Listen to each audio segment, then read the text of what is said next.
All right, I'm making this video because I was talking to someone about using a Sparrows distatainer lock to pick a non-front tensioning, because this is initially designed to be a front tensioner lock, but you absolutely can. And there are other videos of people talking about it. But if you just do a quick Google search, you can't find it. So I'm going to title this very easily for people to find: Sparrows distatainer tool picking rear tensioning distatainer, something along those lines. Was easier for people to find, but I was embarrassed in display, couldn't get it. And this is where knowledge hurt you. I was misreading the key mechanism. This is a green belt, and ironically you'll see it's actually pretty quick to pick, because you only have to pick technically 2 before you have to start doing some rotation, but we'll talk about them in a little bit. So first off, if you don't have the key, you wouldn't know whether or not this is rear, or you wouldn't know whether or not the front disc is actually tensionable. This one it's not. But if you have the key, you can stick it in here. I'm going to look at it from the view down. You can look straight down. Now you see how you can see both sides of the disc?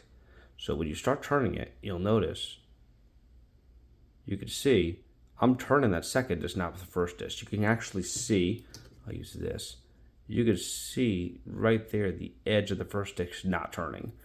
So that is not rear, that's not front distatainer. Now this one, if you look, you can look at this, and we'll look at the keyway. So look at it kind of from the top view. You could see the very edge of the front disc right here.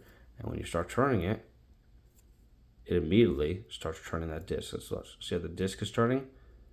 The front disc is turning. So this one, you could pick much easier with this. So let's talk through this. One, I made some assumptions, and that was what was hurting me the most part, without trusting myself. And I tried, and I failed doing it with him live. I apologize for that. It is what it is. But what I wanted to talk through, so when you're picking this, talk about tension. So here's I got the tension, and if you haven't seen my videos before, when you're setting up the tension, my technique is to rotate one disc. So that's 2 discs. Let's get 1. So my technique is to rotate one disc. You see just one disc, and then you can undo these and set the distance. So make sure that this is not seated like this, because that little bit could accidentally, you don't want it to be able to turn the second disc. You need to only be able to turn one disc. So I basically did the height, and the good test is when you're done, have this level like so, and then basically put it in here and rotate it, and only one disc when you rotate these things should move. Okay, you have to, it's very important. So now when we're doing the distance, so pressure wise, right?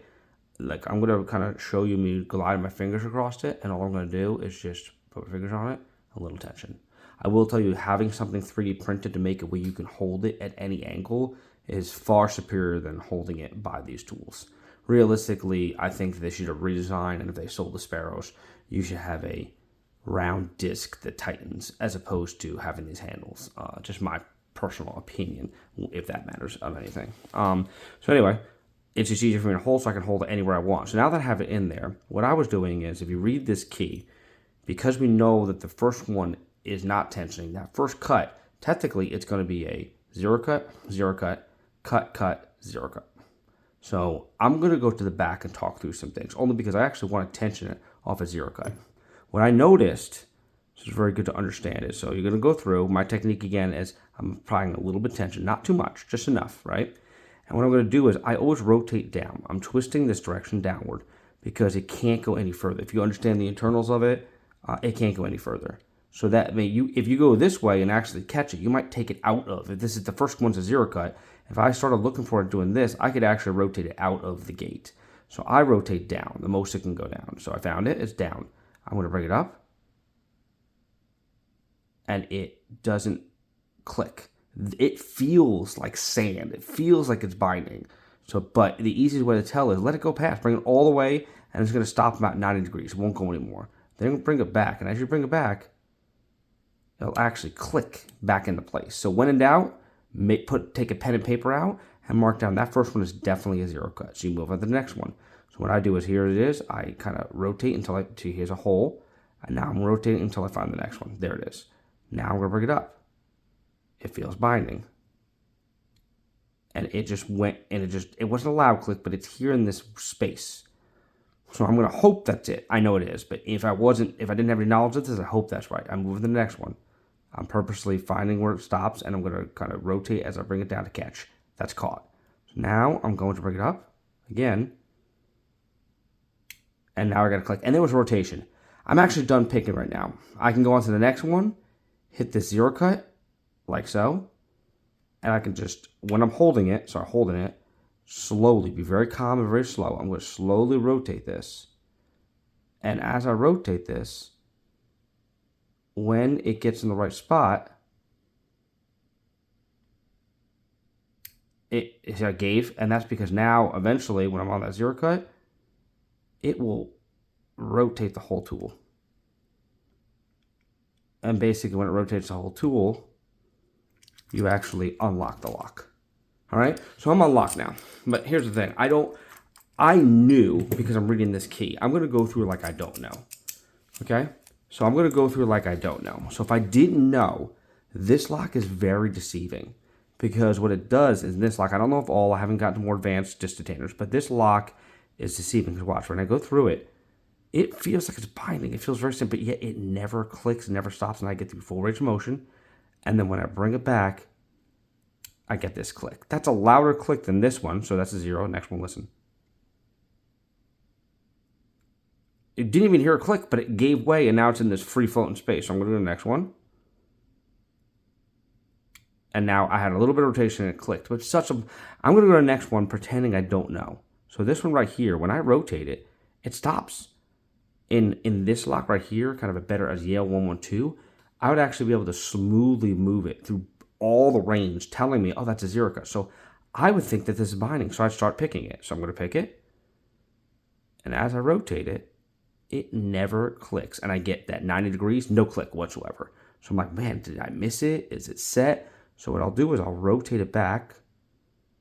And when it's difficult to rotate, let up on the pressure. When I mean let off, it's not like you're almost like helping it. You're kind of counter rotating it into less tension sometimes. So I'm going to lighten it up to make it easier to travel. And listen. It actually clicked back into a 0 cut. So sometimes so now this one I know is another 0 cut. So I'm going to go through it. Look, it's binding. It should just smoothly move there, but so I'm going to lighten up tension. And there it goes. Nice rotating. Never clicked. So I'm going to bring it back. Listen for the click.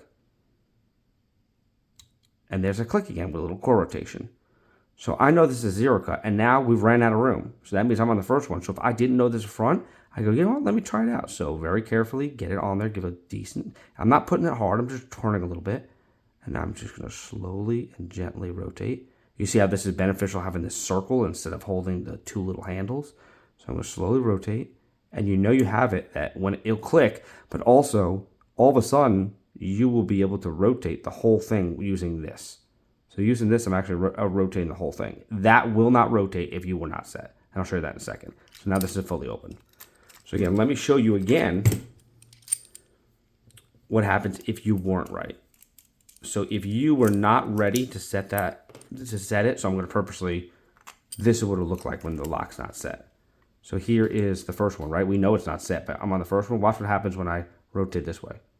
When I rotate this way, nothing will ever click, and it'll never rotate back the other direction. So it never goes back the other direction because I didn't get it. If I got it, all of a sudden, this would keep turning, and this would go with it. So those are just some tips, 8 minutes long. I was trying to keep it short, 10 minutes. Hard to, it's a very boring explanation, but it can be very helpful. Hopefully it helps somebody. So lessons learned. 1, if you do not have a front tensioning distatainer and you've never opened one, do not have this as your first lock. I recommend to that person, buy this one again. It's $10. You don't know, but most of them of these will be front. And I actually have one. I own one that's a front tensioning one. It's in my box somewhere. For instance, like this one. This one's front, right? And if you do not have a front one, it'll be very difficult to do the first one. Also, these acrylic locks just make the most wonderful clicking noises.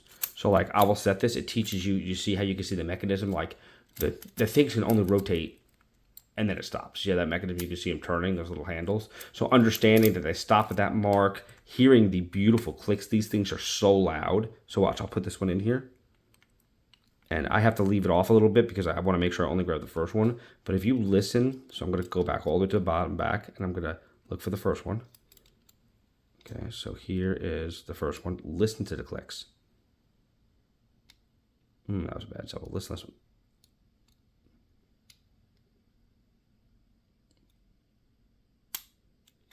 Just how loud those clicks are. Highly recommend getting this. An acrylic one. It even shows you can see the sidebar in there, so you can kind of understand. You can actually see the sidebar here to help you understand how this lock works.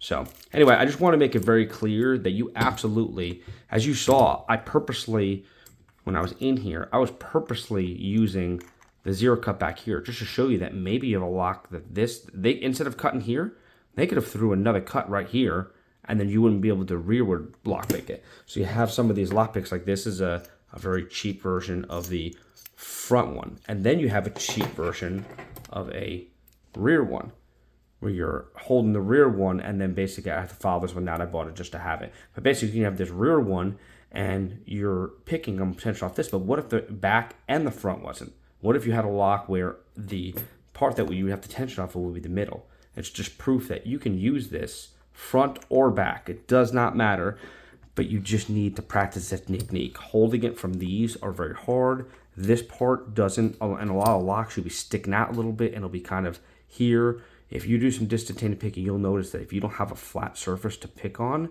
you will never keep this straight. This will slip off of the discs. So highly recommend printing this. I did not make this. You can find it. I did not make this little printout, but I'm telling you, it is money when it comes to trying to learn how to pick with this. And that's what I have. Sorry for the person I was trying to pick in front of. I could not do it. I did it for about 30 minutes in front of him. And then I came here and did it for another 30 minutes before I got the feel and understood again, because it's been so long since I've been picking I just did this one the other day, so it was easy. But it's been so long since I had the feel for what it feels like when you're actually with a lock that doesn't make clear clicks. Like sometimes you'll just slowly go through them. Nothing happens, slowly go back and it'll click again. You'll go, okay, that is a zero cut. You need to understand how to find the zero cuts and mentally kind of store that. Well, that's what I got.